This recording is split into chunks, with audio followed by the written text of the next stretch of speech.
ये भगवान की कृपा कही जाती है। और लोगों पर जब लोगों का रहम किसी पर होता है तो कहते जाको राखी साइयाँ मार सके ना।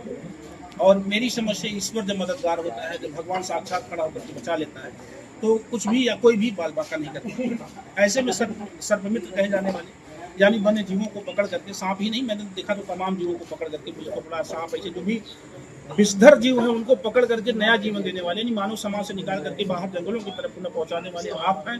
हौसला मुरली वाले मुरारी भैया, जो पूरे भारत में जाने जाते हैं, परिचय और पहचान के मुहताज नहीं रह गए। ऐसे में आज लगभग 3 तारीख को आपको सर्पदंश हो गया था, गलती से सांप ने आपको डस लिया। और वो जनपद जौनपुर मुख्यालय से लगभग 15 किलोमीटर बाहर जब बनारस वाले रूट पे जाते हैं तो जलालपुर क्षेत्र में हुआ था। वहां से फिर आपको जौनपुर लाया गया। एक एक पल की अपडेट आप लोगों तक है, मुझे कुछ अलग से बताना ही नहीं। मुझे खुशी, अपार खुशी इसलिए हो रही है कि कितने बड़े और फेमस चेहरे के साथ में बैठ करके आज बात कर रहा हूँ। ऐसा नहीं है, इतना शर्मिंदा नहीं, बिल्कुल। तो मुझे अपार खुशी है और ये मुरली भैया का बिल्कुल सीधापन है। तो ये मैं बतौर मीडिया या बतौर राइटर, बतौर कवि, जो कुछ है, मुझे बहुत खुशी मिल रही कि कम से कम अभी एक भैया बता रहे थे कि कितनों का चैनल जो है मुरली भैया की कृपा से अभी इसी दौरान आप अनबेड थे, इसके बावजूद भी सैकड़ों चैनल जो है जनपद जौनपुर में मोनिटाइज हुए आपके फेस से या आपकी आवाज़ से। कहते हुए भी अगर जनता से आपने कुछ भी कह दिया तो चैनल मोनिटाइज हो। मेरा ये इंटरव्यू बिल्कुल अलग तरह से होगा, बिल्कुल अलग होगा।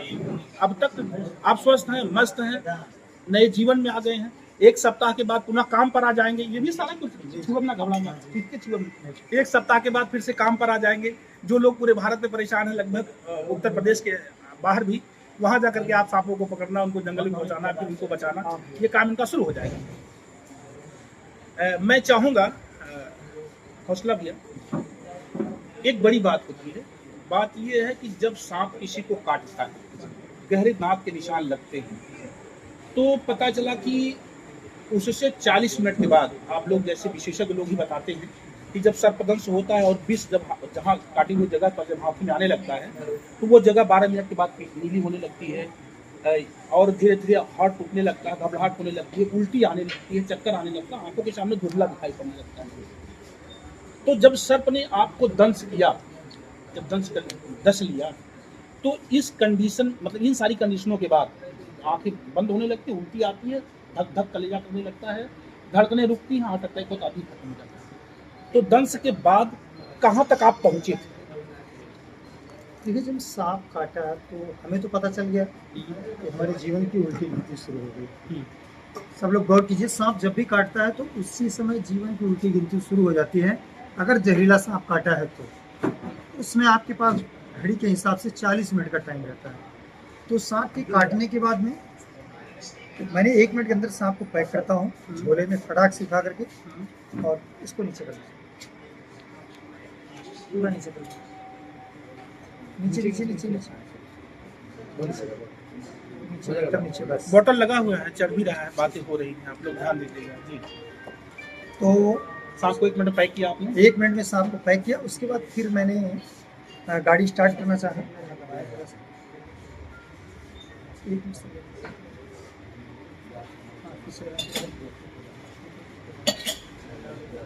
उसको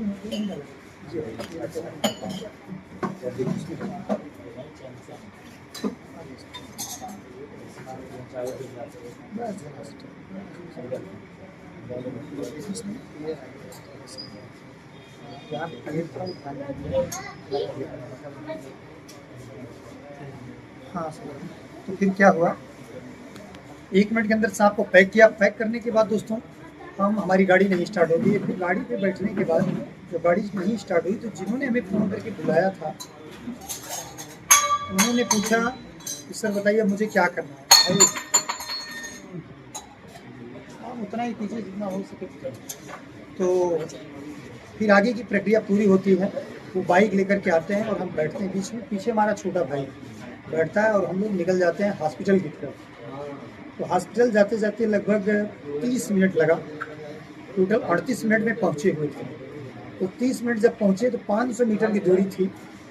तो मुझे तभी से एहसास होना शुरू हो गया, लगता है मेरा वक्त अब आ चुका है, आज का ये दिन मेरा आखिरी है, अब फिर मैं वापस घर नहीं जा सकता हूँ।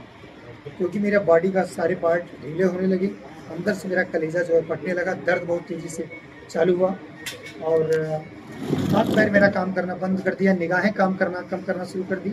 अब हम बोल नहीं पा रहे हैं, हमारी बॉडी जो है हिलने डुलने लगी। तो पीछे हमारा छोटा भाई बैठा था, वो मुझे पकड़ लिया। तो फिर अब मेरा सिर्फ दिमाग चल रहा है, अब मैं अपने दिमाग से लड़ रहा हूँ।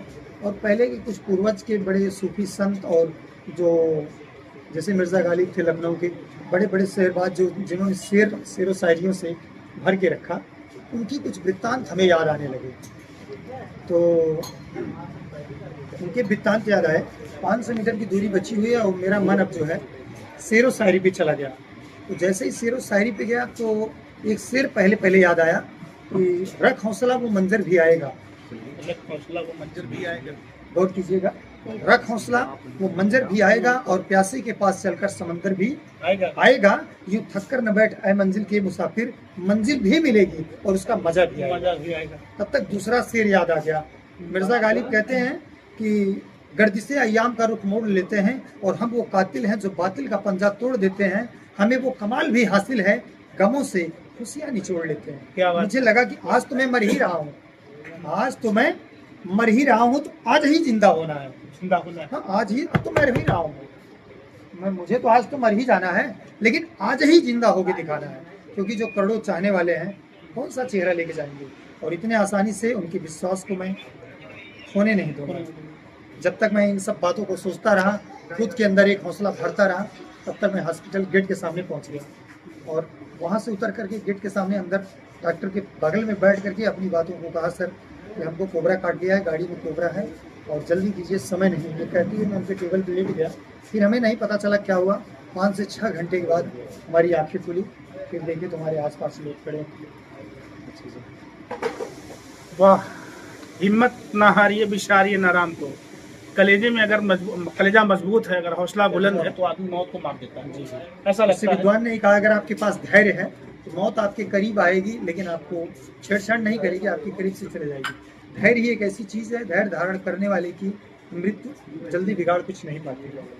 यही मैं पूछना चाहता था हौसला भैया कि लोग तो पता नहीं, इंटरव्यू चल रहा सुबह से, पता नहीं क्या क्या पूछे गए, लेकिन मैं तो पूछना चाह रहा हूँ कि जब वो अंतिम पल पास आया, जब मन एक क्षण के लिए डगमगाया और पुनः से मिर्ज़ा गालिब या तमाम ऐसे याद आने लगे हिम्मत बनाने के लिए। लेकिन एक पहलू उसका ये भी रहा होगा कि हौसला अब नहीं बचेगा दुनिया में। ऐसा भी आया होगा। आया। तो मैं चाहता हूँ कि मौत के उस पल का दर्शन जब आपने किया, जब यहाँ आया, दिमाग वहाँ गया होगा, तो फिर क्या चला मन में, अब मरेंगे तो क्या होगा। बहुत सारी चीजें आई मन में और फिर मैं सोचने लगा कहीं कहीं मेरे कामों में त्रुटियां थी। क्या इसका मतलब, आज मैं तो एकदम फर्स्ट क्लास काम करता था, इससे खतरनाक मंजर में भी मैं एंट्री किया हूँ और सांपों से मैं डरता नहीं। सब कुछ ये ईगो नहीं है, काम की अपनी इतनी बढ़िया अपनी विश्वास से हाँ, कि मैं ऐसे काम को बहुत फ्रेश कर लेता हूँ। तो फिर भगवान को मैंने द्वारिकाधीश माखन चोर को याद किया।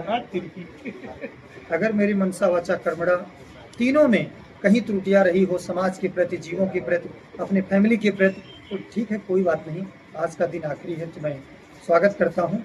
अगर कोई गलती हुई हो तो वो अलग चीज़ है, उसको क्षमा करते हुए हमारे कुल की लाज रखिएगा। यही सारी चीज़ें हमारे मन में आती रही। तो अपने आप से लड़ रहे थे, सोच रहे थे, कह रहे थे, और तब तक मंजिल हमारी सामने आ गई थी। जब आप ठीक होने लगे धीरे धीरे, हॉस्पिटल में लोग मिलने आने लग गए, तमाम समाचार वाले भैया लोग न्यूज़ बनाने लग गए, तो अब पता चला कि आप ठीक हो रहे हैं। 1 2 3 4 10 15 एंटीवेनम लगे, जो भी लगे, स्थिति ठीक की तरफ जाने लगी। तो आपके मन में फिर क्या आया कि अब मैं अगर बिस्तर छोड़ करके बाहर निकलूंगा तो मुझे कहाँ जाना है, क्या करना है? तो जब मुझे होश आया तो लोगों ने मुझे मोबाइल में दिखाया, कोई हवन करवा रहा है, कोई पूजन करवा रहा है, कोई मंदिर में, कोई मस्जिद में इबादत के लिए, बहुत सारी चीज़ें हुई। तो मेरे मन में एक हौसला फिर से जगा कि अगर गालियाँ लगती हैं तो दुआएं भी लगती हैं। गालियाँ तुरंत असर करती हैं और दुआएं थोड़ा सा लेट असर करती हैं। क्या बात। तो दुआएं अगर मुझे लगी हैं तो मैं लोगों के दिलों पे ऐसे राज करूंगा और उनके विश्वास पे इतना खरा उतरूंगा, कभी त्रुटियां नहीं होने दूंगा अपने काम में, और पूरी पारंगता के साथ निष्पक्ष होकर के इस काम को पूरी तन्मयता के साथ करूंगा।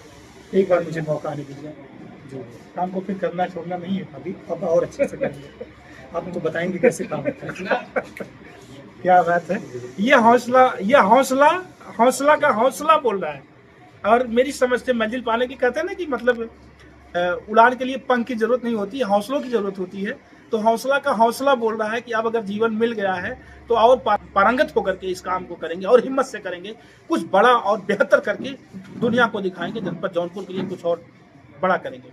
अच्छा, अब एक अगले पार्ट की तरफ चलते हैं। माना कि पुणे से आप बड़े यूट्यूबरों में से कितने सब्सक्राइबर हैं आपके चैनल पे?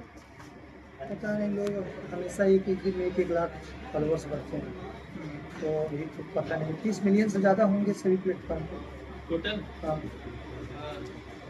30 मिलियन फॉलोअर्स हैं सब मिलाकर के 30 मिलियन चाहने वाले हैं।